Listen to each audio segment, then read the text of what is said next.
ये औकात है इंडिया में स्पोर्ट्स की, स्पोर्ट्स पर्सन की और स्टेडियम की, जहाँ पे बच्चे प्रैक्टिस करते हैं और यहाँ पे दारू पी के लोग नाश्ता गाना करते हैं और 10-10 दिन के लिए स्टेडियम बंद रहता है और जो बच्चों का सामान होता है प्रैक्टिस करने का, हडल्स वगैरह इक्विपमेंट्स होते हैं, उसको तोड़फोड़ करके फेंक दिया जाता है। आखिर क्यों ज्यादातर इंडियन एथलीट्स क्रिटिसाइज करते दिखाई देते हैं इंडियन गवर्नमेंट और पब्लिक को, और क्या वजह है कि इंडिया 2024 ओलंपिक में एक भी गोल्ड मेडल नहीं जीत पाई? India not winning any gold medals. Bharat की झोली में एक भी गोल्ड मेडल नहीं आ पाया। और आखिर कैसे यूएसए और चाइना ओलंपिक में टॉप रैंक पर रहते हैं और वहीं India day by day rank में नीचे जाते जा रहा है?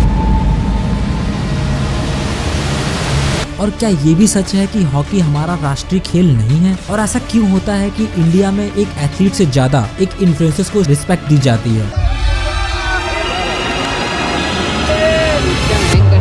और क्या सच्चाई है हमारे इंडियन एथलीट और गवर्नमेंट की?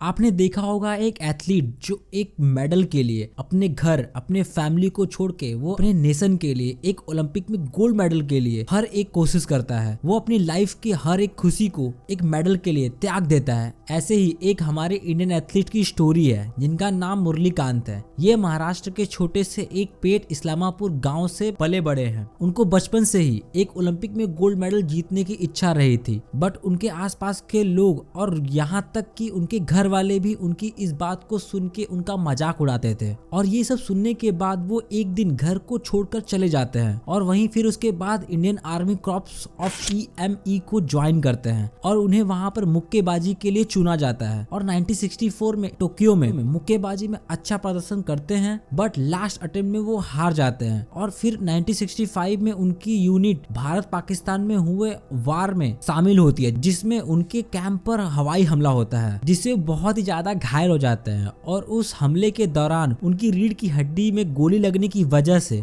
वो पैरालाइज हो जाते हैं। और ये इंसिडेंट की वजह से वो हार मान लेते हैं और वो सुसाइड तक भी करने का प्लान कर लेते हैं। बट वहीं पे उनके पुराने कोच टाइगर अली उनसे मिलते हैं और उन्हें पैरा ओलंपिक में फ्री स्टाइल तैराकी में शामिल होने की सलाह देते हैं। और काफी मेहनत के बाद मुरलीकांत 1972 में पैरा ओलंपिक में एक न्यू वर्ल्ड रिकॉर्ड बनाते हुए एक गोल्ड मेडल जीत जाते हैं। तो आप लोग ये समझिए कि हमारे एथलीट कितनी मेहनत करते हैं, कितना डेडिकेट रहते हैं अपने देश में मेडल लाने के लिए। बट वहीं पे देखा जाए तो इंडिया के ज्यादातर लोग जिस तरीके से एक इन्फ्लुएंसर्स के साथ फोटो लेना या सेल्फी लेना या उनके लिए चेयरिंग करना या उनको सपोर्ट करते हुए दिखाई देते हैं,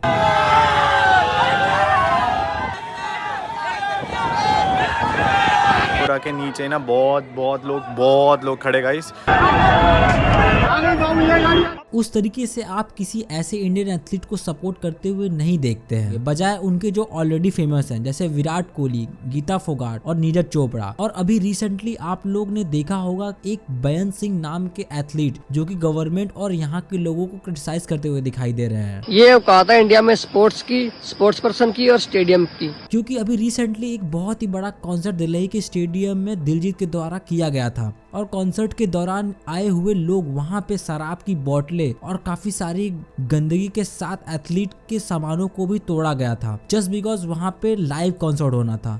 जहाँ पे बच्चे प्रैक्टिस करते हैं और यहाँ पे दारू पी के लोग नाश्ता गाना करते हैं और 10-10 दिन के लिए स्टेडियम बंद रहता है और जो बच्चों का सामान होता है प्रैक्टिस करने का, हडल्स वगैरह इक्विपमेंट्स होते हैं, उसको तोड़फोड़ करके फेंक दिया जाता है। और इन सारी चीजों की वजह से हमारे इंडियन एथलीट के माइंड में एक बहुत ही ज्यादा निगेटिव थॉट्स आते हैं, क्योंकि उन्हें ऐसा लगता है कि जितनी रिस्पेक्ट एक किसी इन्फ्लुएंसर्स या किसी सिंगर को दी जाती है उतना एक एथलीट को नहीं दी जाती है। और शायद एक ये भी रीजन रहा है हमारे ओलंपिक्स के रिजल्ट में। एग्जाम्पल के तौर पे आप सरदार सिंह जो कि एक इंडियन हॉकी की टीम के प्लेयर हैं, जिनके साथ एयरपोर्ट पे एक इंसिडेंट होता है। मैं अपनी अखी वेखिया डोली चाह वाला एयरपोर्ट ते।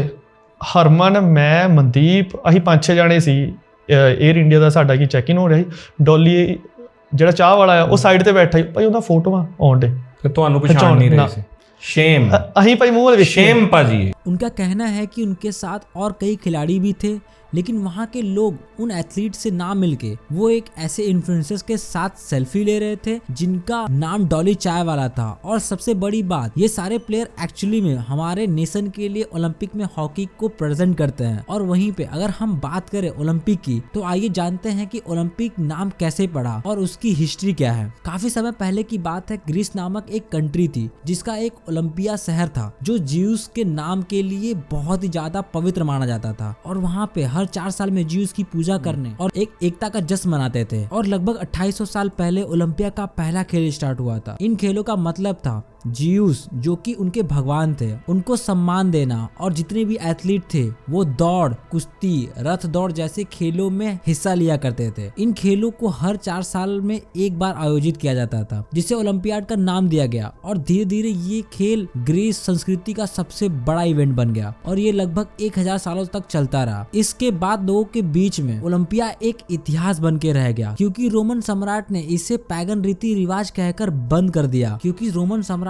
का ऐसा मानना था कि पैगम परंपराओं, मूर्तियां और गैर ईसाई धर्मों से जुड़े जितने भी उत्सव और संस्कारों को गैर कानूनी घोषित कर दिया। और काफी दशकों बाद 1896 में फ्रांस के पियरे डी कुबरटी ने इस पुराने खेल और रीति रिवाज को एक नए और आधुनिक तरीके से स्टार्ट किया। और ओलंपिक की बात करें तो इंडिया का सबसे पहला इंडिविजुअल एथलीट जिनका नाम नॉर्मन पीचर्ड था, जो कलकत्ता में रहते थे, जिन्होंने 90s में इंडिया के लिए 2 सिल्वर मेडल जीता था, जिनमें 200 मीटर की रनिंग और 200 मीटर्स की हार्डलेस भी शामिल थी। और ऐसा करने वाला इंडिया एशिया में सबसे पहला कंट्री बन गया। और 90s के टाइम पे Indian man hockey team Olympic में, जिसने 1928 से 1980 के बीच में हुए 12 ओलंपिक में से 11 मेडल जीते थे, जिसमें एक गोल्ड मेडल भी शामिल था। क्योंकि ये सारी चीजें ब्रिटिश के राज्य में हुई थी, इसलिए अगर हम बात करें इंडिया के आजादी के बाद की, तो 1948 में लंदन में हुए समर ओलंपिक्स के लिए इंडिया ने फर्स्ट टाइम एक इंडिपेंडेंट कंट्री होके कंपटीशन में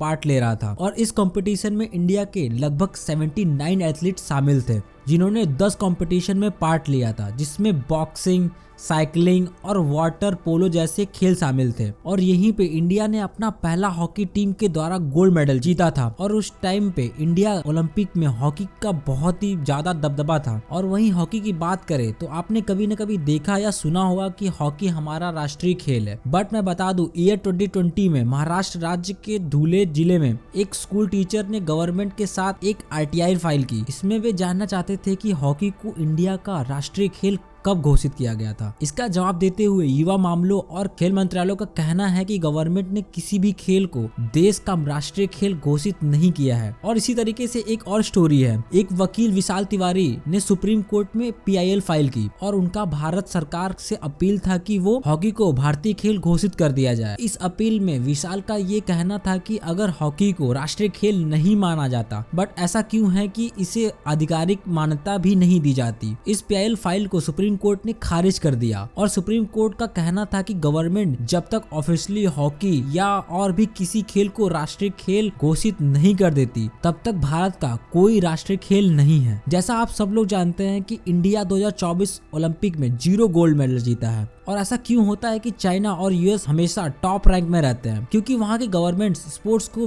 बहुत ही उच्च स्तर पर रखते हैं, क्योंकि उनका मानना है कि स्पोर्ट्स एक भावना है और वहाँ के लोग एथलीट्स को बहुत ज्यादा रिस्पेक्ट देते हैं। और वहीं मैं बात करूँ इंडिया के लोगों की, अपने आसपास के लोगों को या अपने पेरेंट्स को ये सुनाते या फिर आप सुनते हुए देखे होंगे, खेलोगे कूदोगे तो होगे खराब, पढ़ोगे लिखोगे तो होगे नवाब। अगर आप पढ़ोगे लिखोगे तो आप एक अच्छे बच्चे बनोगे या फिर अच्छे आदमी बनोगे। अगर आप वहीं पे अगर खेल में या फिर आपको कोई स्पोर्ट्स में आपका मन है, तो वो एक बहुत ही ज्यादा डाउनग्रेडेड तरीके से दिखाया जाता है इंडिया में। और ये बहुत ही ज्यादा कॉमन है, हम आप लोगों ने सबने सुना होगा, ये स्लोगन बहुत ही ज्यादा फेमस है। और वहीं पे Chinese are beatable. चाइना को लोग स्पोर्ट्स में अनबीटेबल क्यों कहते हैं? Especially in Chinese, there are like n number of players. Like when I compare to India, there are only few.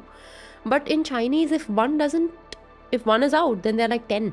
और पीवी सिंधु ने ये भी बोला है कि चाइना में इतने ज्यादा नंबर्स में लोग स्पोर्ट्स में घुसे हैं कि उनके आसपास इतने ऑप्शन होते हैं, अगर कोई एक एथलीट अच्छा परफॉर्मेंस नहीं कर पा रहा है तो वो उसकी जगह पे किसी और एथलीट को अपॉर्चुनिटी दे दी जाती है। और वहीं मैं बात करूं चाइना और इंडियन गवर्नमेंट ओलंपिक में कितना पैसे स्पेंड करती है, और ये नंबर आपको हैरान कर देने वाले हैं, क्योंकि पेरिस 2024 ओलंपिक में इंडिया ने 16 खेलों में लगभग 470 करोड़ रुपए खर्च किए। और दूसरी तरफ देखा जाए तो चाइना ने 2008 में हुए समर ओलंपिक में लगभग 5000 करोड़ रुपए खर्च किए। अब इससे आप अंदाजा लगा सकते हैं कि हमारी गवर्नमेंट स्पोर्ट्स को कितना सीरियस लेती है। बाकी इस पे आपका क्या ओपिनियन है। और वहीं पे सोशल मीडिया का दौर है जहाँ पे लोग इंस्टेंट एंटरटेनमेंट और रिलायबिलिटी को ज्यादा पसंद करते हैं, क्योंकि इन्फ्लुएंसर्स उन्हें हर दिन इंगेज करते हैं, जबकि एथलीट सिर्फ एक स्पेसिफिक इवेंट्स पर हाइलाइट्स होते हैं। एथलीट की कहानी शायद इंस्पायरिंग है पर वो ग्लैमरस नहीं लगती। इन्फ्लुएंसर्स का ग्लैमरस लाइफस्टाइल लोगों को ज्यादा अट्रैक्ट करता है। इसी वजह से आइए जानते हैं इन्फ्लुएंसर्स एक जो इंडिया में अलग से ही वेव या ट्रेंड बन गया है और आजकल सबको फेमस बनना है के लिए, चाहे फिर वो कीचड़ में नहाना हो